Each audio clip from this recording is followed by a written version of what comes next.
Hey everyone, it's Mopar Keith, and this week we are at Mecum Auctions. And if you recall a video that I did last week about things to look for on auction cars, this is a perfect example, and I mean this car is like perfect example of how I would restore a car. This car is amazing. 1970 Challenger RT and FJ5 Sublime, and this car is really in great condition. This is a 383 Magnum, 22-inch radiator. Certain things on this car that really stand out as well done, and one of them is the inner fender seam sealer. Right here, the inner fender seam sealer. We've got the early RT blackout on the cowl, and it's fogged in, so we don't have a hard line. It's fogged in just like the factory would do it. Another small item over here that's often overlooked is we've got the cloth tape under here. So we've got the cloth tape and the cowl seal is on correctly. We've got the black phosphate bolts and the chrome bolt, and that is 100% correct. Often overlooked, a lot of times it's just absolutely screwed up. So this car is super nice. Top end paint job, all the right hardware and fasteners. We've got the yellow zinc dichromate on the master cylinder and also on the wiper motor. That is sprayed correctly. And even up by the ballast resistor, you can see some overspray over there. That's done perfect in my opinion. This is exactly how I would do the car.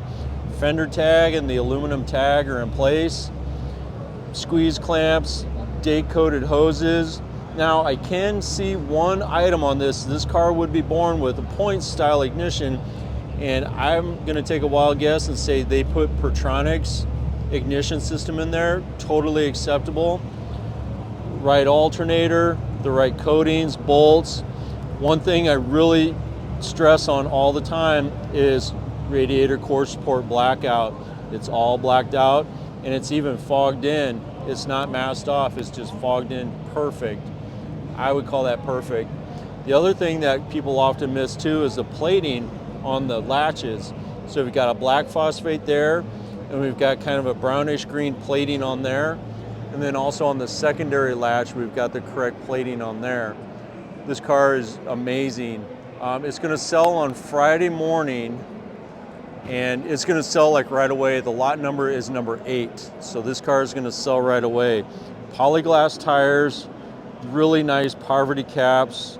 Everything is in place. The dash pad, I'm gonna say that's just dashes that did the dash pad. The stitching, the emblem, everything is really thought out nicely. Let's go over to the other side and look at the rally gauges. Walking over here, so the RTs always have the blackout on the back. Tailpipes are nice and tucked in, but not too far in.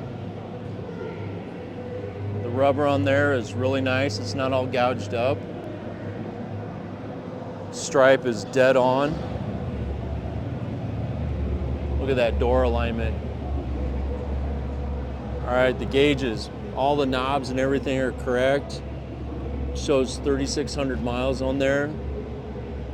This thing is amazing. So, in closing, whoever built this car, it doesn't say on the ticket, but whoever built this car did a really nice job. There it is, JS23NOE. So it looks like my last name there, so Noel. All right, let's take a look at some of the plating inside here. ECS does the tags, all the plating on the screws and latches, bumpers. You got the nice yellow zinc dichromate on the door striker. Seat belts. Wow. And this is the correct 1970 seat belt configuration. Well done, guys, well done. So be watching for this to go over the auction block Friday morning. Thanks for watching. This is Keith signing out at Mecum Auction.